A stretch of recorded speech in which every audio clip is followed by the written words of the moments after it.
Hey everybody, John Lorden here. Welcome to another episode of BrainScratch for today, September 15th, 2017. This is going to be a very interesting topic. I got so many requests to cover this from you guys.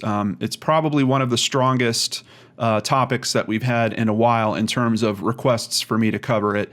And initially on things this recent, I try to hold off until there's enough information that has developed. So please just consider this video as a starter to this story because we're still waiting for a lot of information back from officials on this.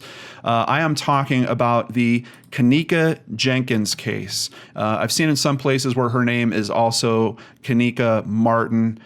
So if you do research this for yourself, be sure to check on both of those names. Starting here at people.com in the people crime section, here is a picture of Kanika. And then below that, we have a very distraught image of her mother and a quote down below that. "I believe someone in this hotel killed my child." Is that really what's happened? I don't know, but there is some very interesting things in terms of evidence that has become available, starting with this Facebook page at Monifa Shelton. We can see that this is a live post. I believe the total time on it, it's just over 6 minutes long. This is a party that is going on in a hotel room. A lot of people watch this footage and they think that they can see Kanika in the reflection of Monifa's sunglasses. I've watched the footage all the way through. Personally, I'm having trouble seeing what people are saying is there. There are other people that are analyzing audio from this. They're saying that they can hear things being discussed in the room about Kanika's state and what might be happening to her. As a matter of fact, there's one gentleman in particular, D-Money30, who has put a video together where he has taken some audio clips out and he's tried to clean them up using software and he's replaying them. And he swears that he can hear someone talk about Kanika being sexually assaulted. I've watched his video as well, and I can tell you the information that I'm getting from him cleaning it up isn't quite that clear to me. Unfortunately, there are a lot of people in this hotel room at this party. There's a lot of crosstalk going on. So it's really tough for me to say specifically, yes, I can hear that someone in the background is talking about this girl being sexually assaulted.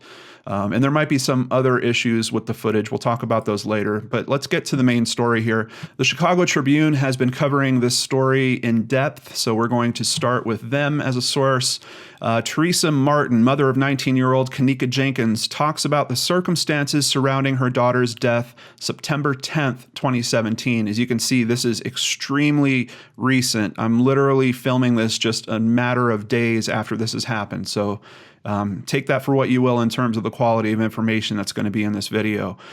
Jenkins was found dead in a walk-in freezer at a Rosemont hotel where she had gone for a party with friends and had been missing for a day, her family said. Before I go on, let me just say this is a terrible, terrible occurrence. I really feel for her friends and her family in this case. Even the friends that were at that party, assuming that they are innocent. This is a young woman, maybe pushing things a little far in terms of testing her boundaries or testing herself possibly with alcohol. We really don't have firm answers on any of that, but we do have some information that might seem to coincide with her drinking too much that night. It's another one of these cases where I just hate that the young person doesn't get to learn a lesson in this instance. She's gone. She's never going to be able to look back at this time and say, wow, that was really too far. I should be sure to, not put myself in jeopardy like that again. And we don't even know if that is the definitive answer here. There is some potential that someone might have done something to her that was out of her control. But then that raises a bunch of other questions. We're going to touch on that a little bit before the end of the video as well. But in any case, it is terrible, and my heart really goes out to her mom. I'm pretty amazed at how strong her mom is. Her mom is doing a lot of media, trying to rally a lot of attention around this. She's not quite convinced that law enforcement's really helping her in the best way. This is pretty usual in cases like this. And you have to realize that these people are hurt. They've been thrown into a grieving process very hard and very fast. But despite all that, I do believe that Teresa is trying to do the best that she can so that truth and justice come out in this case. According to Martin and police, Jenkins left her house in the 2100 block of West Warren Boulevard around 11:30 p.m. Friday to attend a party with friends in a hotel room at the Crowne Plaza Chicago O'Hare Hotel and Conference Center in Rosemont. Witnesses told police they saw Jenkins at a party on the 9th floor of the hotel. Now, I have heard some things about the freezer that she was found in. I can't find a really good source to say what level that freezer was on, but I believe it's on the first level. Apparently there's a construction area going on where I don't know if they're renovating a restaurant or they're building a new one, but this freezer is part of that. I think I certainly would think that they wouldn't have a restaurant up on the 9th floor, which is kind of in the middle of the building. Here, I'll bring up a map real quick so you can see it. Here is the Crowne Plaza. They were partying somewhere on the 9th floor, and I think there's at least 11 or 12 floors here. So occasionally you will see where there's a restaurant maybe in the top floor, but it would be kind of weird, in my opinion, for them to have a restaurant in the middle. That's probably all been built out for hotel rooms already. So I assume that this construction for this restaurant is happening on the first level where she was found, but I can't find a really solid source on that, unfortunately. Martin said her daughter's friends called her after 4 a.m. Saturday to say they had lost track of Jenkins in the hotel and left after they were unable to find her. The friends said they were in the car Martin had lent her daughter for the night, and they had Jenkins' cell phone. Now, this already piques some suspicion for me. You have friends leaving the scene. They've been partying there all night in a room. Why they're not staying through till the next morning, I'm not exactly sure. Perhaps their parents didn't know that they were going out to party in this way. I know we're going to learn a little bit later that Kanika also seemed to have a different story for where she was going this night. But they have her car, they have her keys, and they have her phone. How did that happen? Is it simply a matter of her being a little too intoxicated and leaving them in the room while she went off to another part of the hotel? That's kind of what we're meant to believe at this point, but I'm not certain. And I do think it's a little strange that her friends would just leave, and in her car in particular. That's the part that really kind of bothers me about the whole thing, but that her friends would leave at all. However, they are reaching out to her mother at 4 a.m. to let her mom know that they can't find her. And I'm sure that that was a tough decision if these are really good friends of hers, because they likely knew that she hadn't told her mother where she was really going, and she was probably going to have to answer for where she went. Now, she's a 19-year-old girl, admittedly, and unfortunately, I can't find a whole lot of backstory on her. I'm assuming that she lives at home with her mother. I don't know. There's something about this that's just kind of bothering me a little bit. Martin headed to the hotel around 5 a.m. Saturday to try to find her daughter. Hotel staff told her they needed a missing persons report from police before they could start reviewing surveillance video of the premises. Martin called the Rosemont Police Department and was told to wait a few hours before filing the report to see if Jenkins turned up. I've heard this time and time again with these cases, and it always breaks my heart. You don't have to wait. Just because you have some officers that says that they're not willing to take it, you can escalate that phone call. You can say, well, you know what, this is really important. I think I should talk to your boss about this. There are no rules, and we're really going to get into this later. There are no rules necessarily about a missing persons report having to wait for some set amount of time before it can be filled out.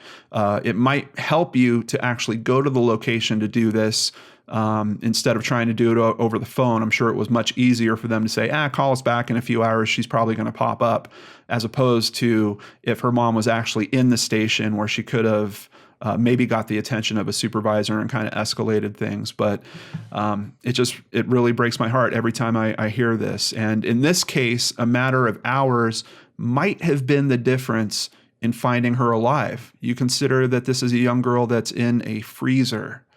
Jenkins' older sister, Leonore Harris, filed a missing persons report with the Rosemont police later that morning.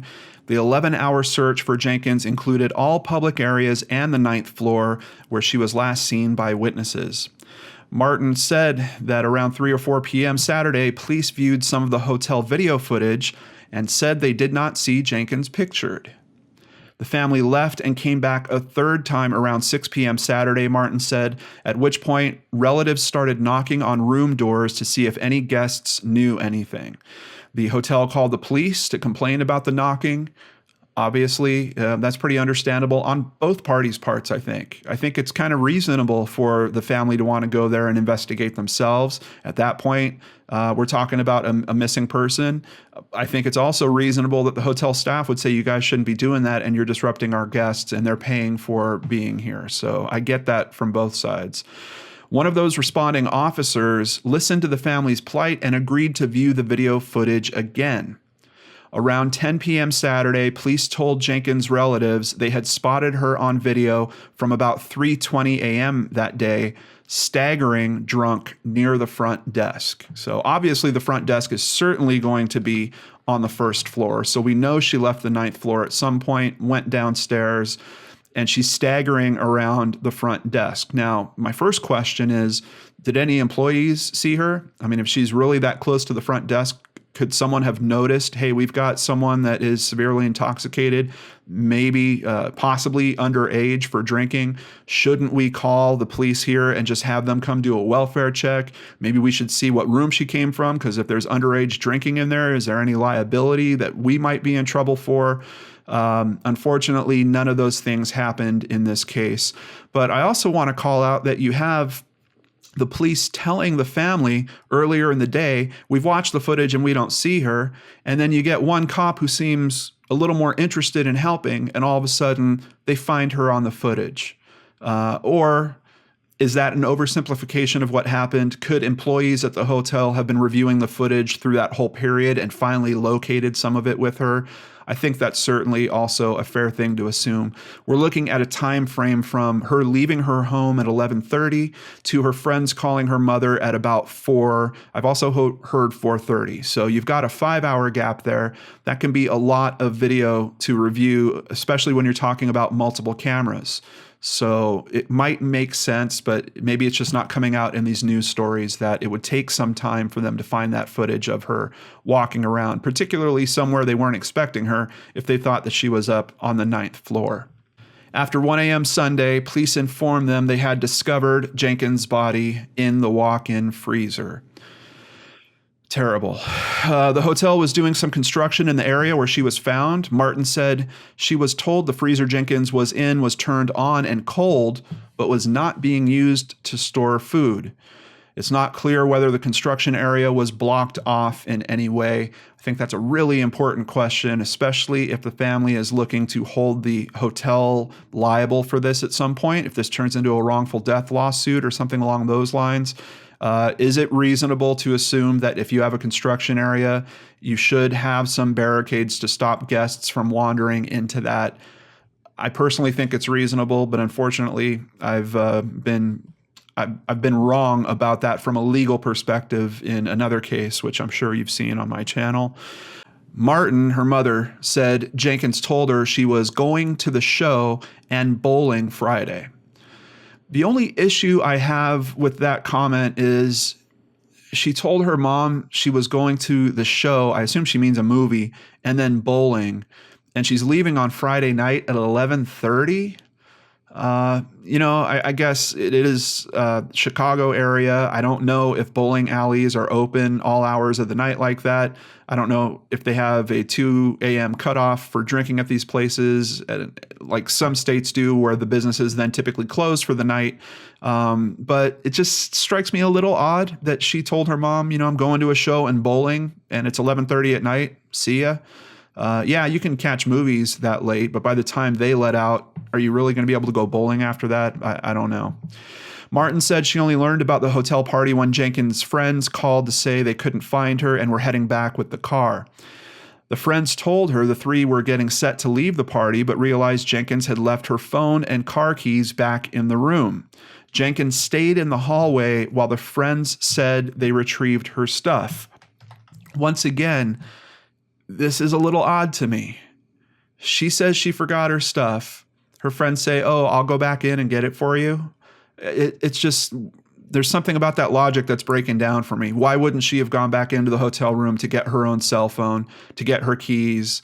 They're just going to leave her standing out in the hallway. And then when they come back out, all of a sudden she's missing.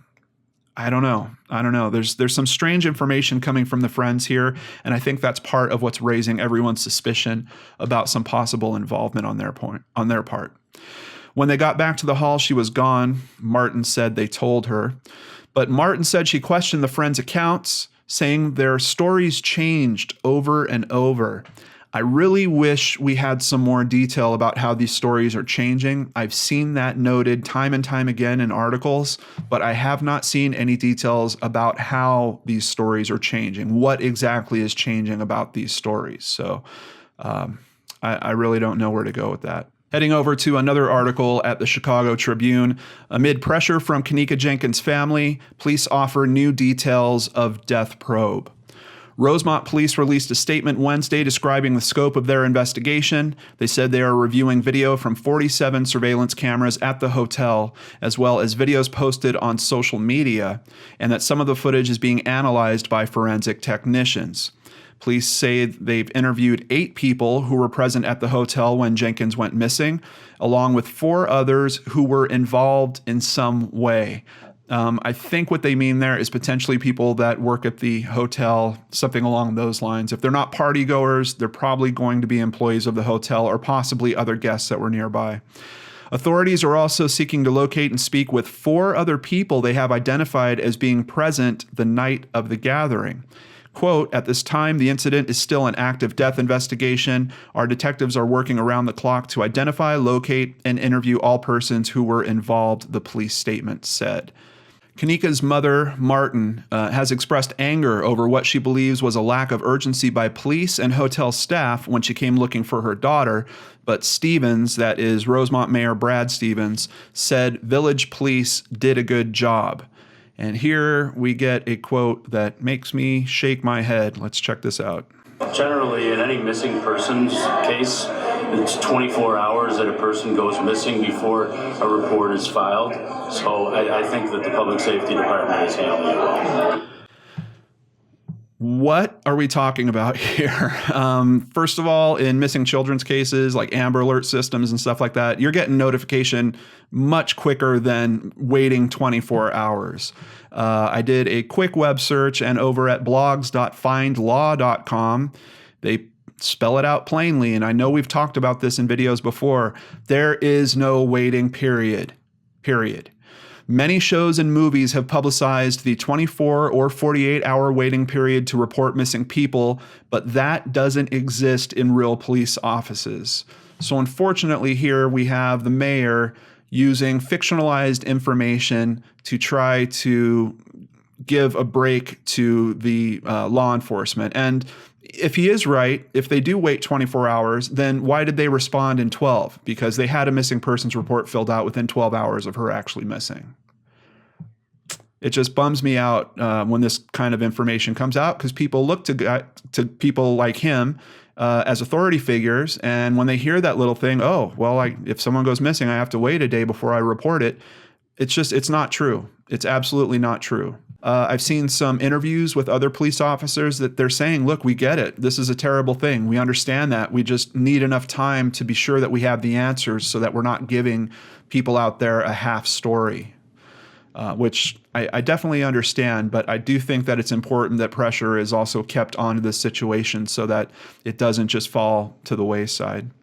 Jumping over to Newsweek.com, the mayor of an Illinois village where a 19-year-old woman was found dead in a hotel freezer on Sunday has said that social media speculation about her death is slowing down the police investigation.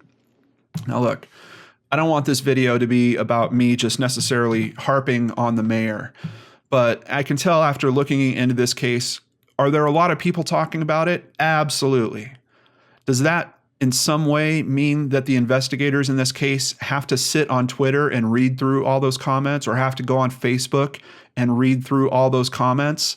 No. Where is that assumption coming from? I have no idea. I'm looking at a lot of these comments. They're echoing a few theories that, quite honestly, the police should already be investigating. That her death might have something to do with someone that was at that party with her. That's something that I would hope that they're already considering. Yes, there are people that are really taking this far. Like I mentioned before, there's people that say they can hear that there's a sexual assault going on. They can hear in that video that someone's saying, "Help me." Sure, there's a couple of things that's shaking out of social media that are giving some analysts in a police department something to do for a day or two.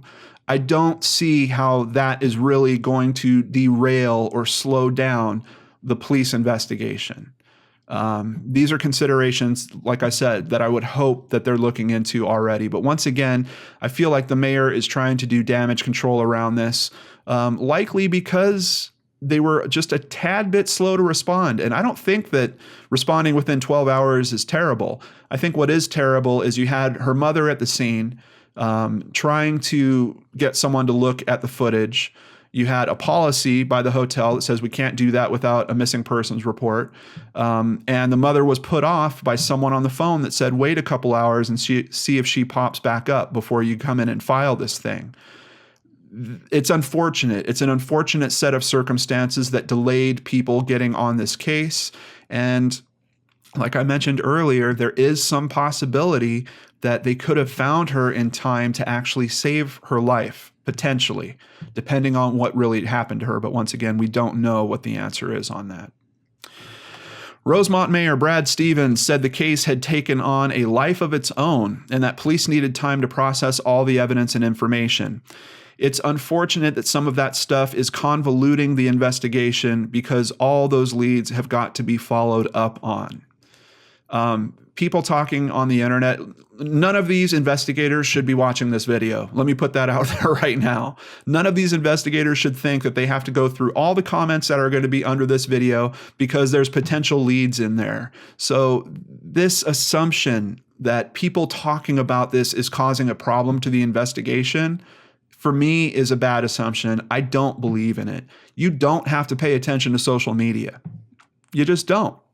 But if there is compelling evidence that's out there, like footage of the actual night in question, of course you should be reviewing that. And if people are bringing that to your attention, yes, you should be looking into that.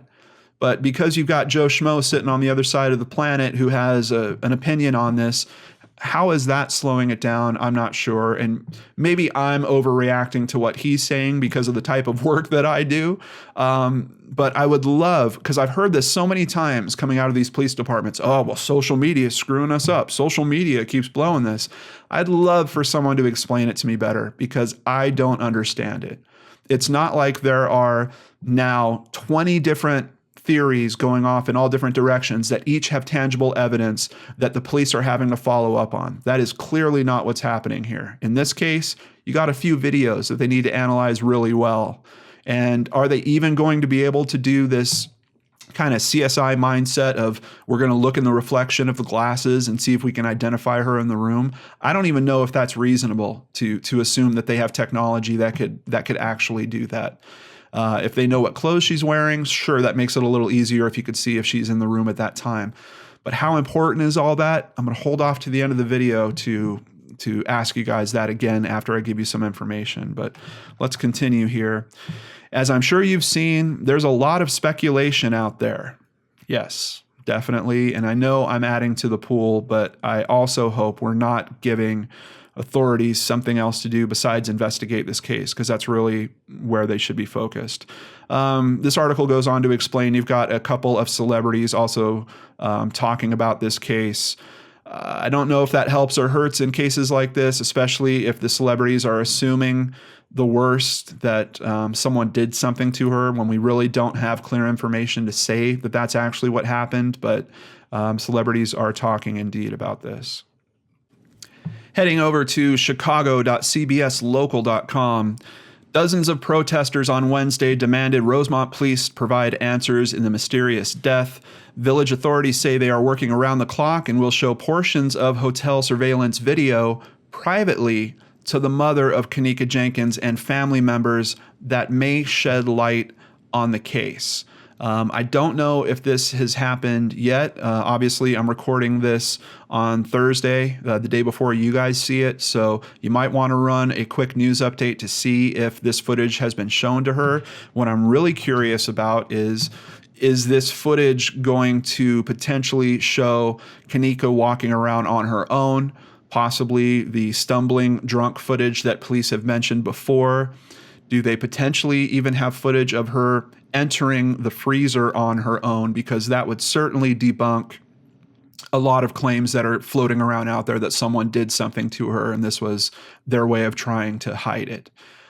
So I'll be very curious to see when that news hits, but as of right now, we don't quite have it. There was an autopsy that was conducted on Sunday. It was inconclusive and is pending further studies, according to the Cook County Medical Examiner's Office. I believe that they're probably waiting on toxicology results. I believe those results can sometimes take a little time, and they're probably waiting on that because if they do determine that her cause of death was that she froze to death, they're probably going to want to note that they thought her being drunk at some level could have been a contributing factor. But that is purely my speculation. It could be something completely different. It could be that they're having trouble finding a firm conclusion on the fact that she actually froze to death, which of course would open a bunch of new questions in terms of what happened to her and how did she wind up in that freezer. Here at Chicago Tribune is a video clip. I'm not going to play it, but it does have some interesting information from her mother. It shows her mother get very upset, of course, towards the end of as she should be. I mean, I can't imagine how she's even managing to get through an interview like this without getting upset. And she does well for a few minutes before it really starts hitting her again. But one of the interesting things that she notes is there is actually a camera right outside of the freezer doors, which kind of makes sense to me, particularly from a employee safety and possibly asset inventory management perspective. If you're worried about employees stealing some of your stuff from a restaurant or something like that, you might have a camera in front of the freezer doors. That's also what I'm wondering about the footage they're going to show her is, was that camera actually active? And do they have footage of her walking in there on her own? Her mother also goes into some information. Her mother has has work experience working around these types of industrial coolers. And she talks about the fact that she doesn't think that if her daughter was that drunk, where she was literally stumbling around the front desk, how is she going to open these giant metal doors that require a bit of force to actually get them to open up, which I think is a fair question. And unfortunately, one that we just don't have good information on. I did look up kind of some safety information around walk-in coolers and freezer safety. Some other things that might come into play in this case, I'm not sure, but I just wanted to let you know about them. Falls and slips on ice or standing water can cause injuries, and becoming trapped inside the walk-in can lead to hypothermia and even death. I just wanted to note that because if she was perhaps drunk, didn't realize where she was going, she could have gotten into the freezer. We know that there was no products in there, but could that have meant that there was some ice on the floor? Did she possibly slip, hit her head? Maybe that knocked her out, and then she was overtaken by hypothermia. I'm not sure. Of course, this is at fridgewiz.com. Of course, they also note to make sure that all of the door latches are functioning correctly and are regularly maintained. They want to make sure that people, if you do accidentally get put in there on your own, that you can get out. And they're noting down here specifically that most freezers will have a tool to help a trapped individual escape, such as a fireman's axe. Make sure that these are in place, and every walk-in, in case of an emergency, have a good program in place, and maintaining a clean and organized environment will reduce risk of any potential accidents outside of your walk-in coolers and freezers. Just kind of common sense information. What I was really looking for was, do they usually have some type of system from within them where you can open the door? This article does allude to the fact that frequently people are alone when they go into these freezers to get inventory and bring it out. So it's important to have some type of system from the inside. Let's jump over to DaytonDailyNews.com that has an article titled, I think it's called 7 Things That You Need to Know. 7 Things to Know About Kenneka Jenkins, whose body was found in a hotel freezer. Point number 2, the freezer was equipped with an exit button. According to an Associated Press report, an exit button inside the freezer was supposed to let people open the door if it shut behind them, but authorities found it sometimes faulty. That would be very key information, particularly if this does go to some type of wrongful death lawsuit. If that exit button was there and it wasn't working properly, that is, I believe, a foreseeable threat that could make the hotel liable for her death. Point number 5, her mother, Teresa Martin, is contesting the police report that Kenneka walked herself into the freezer. Martin has questioned the validity of the police's conclusion on her daughter's death. If her daughter was drunk, she said she would have had a hard time opening the freezer door on her own. Those were double steel doors. She didn't just pop them open.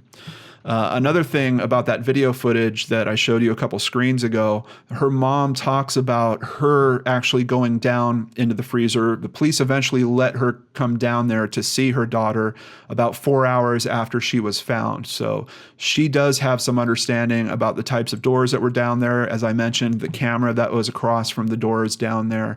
And it's a very tough moment to see her recalling seeing her daughter, and apparently they had thawed the freezer at that point. She was talking about how her daughter's hair was wet and matted.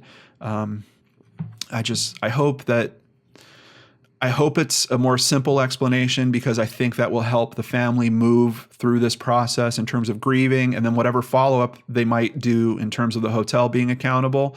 But if it is more than that, if someone is involved in this in some other way, I'm just hoping that justice is served in this. Martin is convinced that the delay investigating her daughter's disappearance could have made a difference. If they had taken me seriously and checked right away, they could have found my daughter much sooner, and she might have been alive.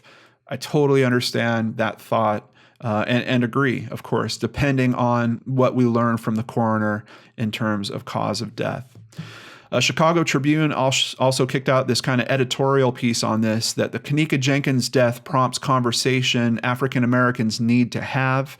This is written by Darlene Glanton.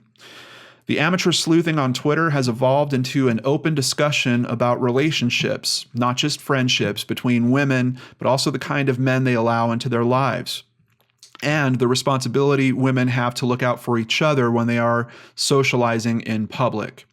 In language that is at times vile and crude, they are talking about trust, jealousy, and deception, about the perils of underage drinking and the troubling lack of respect too many young African American men show toward African American women. That's another aspect to this whole case that I wanted to call back to the mayor's comments about conversation on this case hindering this investigation. This conversation is really important in this case because of things specifically like this, because people are looking at this case, hopefully learning from what's going on here. Hopefully there are young girls out there that are now aware of this case saying, you know what, I'm not going to lie to my parents when I'm going out for the night. I'm going to let them know where I am. You know what, if I do go out, maybe I'm going to watch how much I'm drinking, or if people are smoking marijuana there, or there are considerations from this case that are affecting all of us personally, and that is why these conversations are so important, and they are worth having, even if it means that you have investigators that have to look into options that maybe they're not thinking of, which kind of scares me, honestly. If these are investigators, they should be looking into these angles anyway. But on social media, young people are challenging each other's preconceived notions about blame. Is sexual assault the fault of the victim who wears a revealing outfit to a party? Are female friends responsible? Or does the blame lie solely with the person who performs the criminal act? Of course, you guys know I have a lot of stock in that belief. I believe that it is ultimately the responsibility of the person that is conducting the criminal act. However, I'd like to believe that your other friends there would help you in that situation. And that's one of the tough things I see in this case, particularly with people that think there's something in that video footage about her being sexually assaulted. because in footage I've seen of that party, there are many, many girls at that party. If one is being assaulted, are the others really just going to sit there and not do anything about it, not say anything, let these guys continue to hang around their party? It doesn't quite seem logical to me. I'm sure it's happened on occasion. I'm sure people can be intimidated into very weird situations, but I would like to think that her friends would have helped her if something like that was going on. 2 hours after the video was posted, authorities said Kenneka can be seen on hotel surveillance video staggering drunk near the front desk. Around 4 a.m., Kenneka's mother said she received a call from her daughter's friends saying they had lost track of her at the hotel. And just to be sure, I took a look at Wikipedia just to make sure that I understood the minimum age for drinking. It is 21 in Illinois. It was raised in 1980 to 21. Before that, it kind of bounced around in the 60s and 70s. But we certainly at least did have some underage drinking going on in this case. Is that something that the hotel should have been a little more aware of, possibly had the authorities come and knock on the door of that party? Maybe. Is that enough to hold them criminally liable for her death or some aspect of her death? That I really don't know. So in terms of theories, what do we have here? First of all, we have the police theory that she was probably intoxicated, somehow got to the freezer and entered it on her own, then couldn't get out of it for some reason. And now there's an interesting question with that, with the information we got from that one article. If there was an exit button and she tried to use it and it failed, that could certainly point some liability towards the hotel. Another theory is what everyone's kind of alluding to online, that there was some type of sexual assault in the room or maybe just a physical assault. Another theory around this could potentially be that maybe she was experiencing some type of alcohol poisoning or something like that. But essentially all of it leading to that the other party goers hid her body in the freezer. Now, that would be extremely tough if you're talking about a hotel that has 47 cameras and police saying they've seen footage of her walking around drunk on her own. Wouldn't those cameras have captured people moving her if they really moved her from the 9th floor down to the main level to get her in this freezer? Not to mention, how would they know that the freezer was there in this construction area? A lot of questions around that theory. I don't know if it holds up or not, but there's certainly some interesting questions because of the story that the friends are giving to her mother in particular. There's some things about that story that I pointed out that just sound a little weird. Was this some type of crime of opportunity? Could this have been an employee or a contractor for the hotel that noticed that this young woman was stumbling around? Maybe even another guest at the hotel that noticed that she was stumbling around. Took advantage of her, did something to her, and then placed her in the freezer so that they wouldn't be discovered? Possibly. I think those are the main situations we're looking at. I haven't really bumped into any theories too much outside of that, but I have a major issue with the Facebook video and people trying to solve the crime through the Facebook video. According to what her mother said, she left their home at about 11:30. And according to what the Facebook video says, this was live at 11:36 p.m. Quite honestly, I don't know if she even had time to be at this location at this point. I don't know if she's in this video at all. If she is, I think it's probably unlikely that she was severely intoxicated. I'm not saying that she couldn't have been drinking earlier in the day, but you have her leaving home. Her mother seems to be interacting with her. If she was really drunk at that point, I think her mother might have noticed. But her getting to this party, even if she could be there instantly, even if she was there at 11:30, you're telling me 6 minutes later that she is passed out and asking for help and someone's talking about sexually assaulting her in this party? I don't really know. Unless something's wrong with this time indicator, it's not working for me that this video has anything substantial to provide outside of who was in that party and what was going on in that party, which this video does show that at least they're smoking marijuana. But outside of that, I don't even think you could really even prove that there's underage drinking going on through this video. There is another video that has popped up And according to Randall Jordan, who posted this on Facebook, she appears at 2 points in the video. I've looked at these points. I can't say specifically if it is her or isn't, but I've seen in other places where they have posted this video as well, and they are claiming that she is in this video. I don't know what time this video was taken. Because this is not the original posting, we don't have the solid timestamp on it. If any of you are able to find the original posting of this Facebook video, please drop a link to it in the comment box below for the rest of us so we can take a look. Because I'd be really curious, first of all, could we get some hard confirmation that she really does appear at 1 minute 38 seconds and 3 minutes 34 seconds? And if she does, can we get some confirmation about when this video took place? The other thing that I didn't mention earlier is she apparently spoke to her sister. She called her at about 1:30. So we've got a sprinkling of a timeline going on here. If the assault really happened in that first video, like a lot of people are assuming, she spoke to her sister 2 hours after that. Wouldn't she have told her sister about what happened? And the assault couldn't have led to her being put in the freezer because we know 2 hours after that point, she was on the phone with her sister.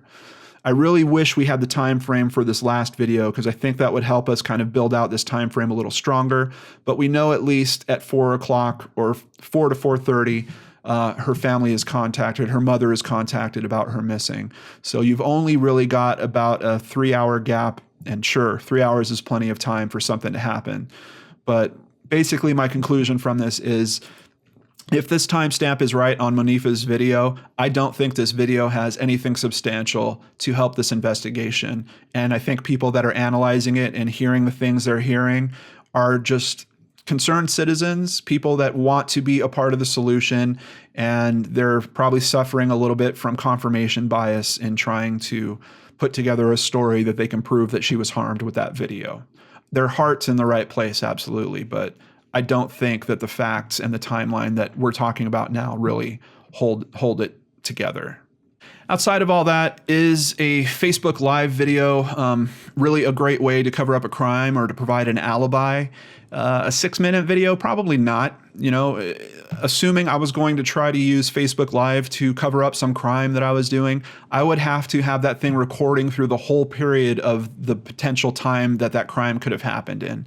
And right now, we don't even have a solid time frame locked in for when she actually passed or for when she entered the freezer.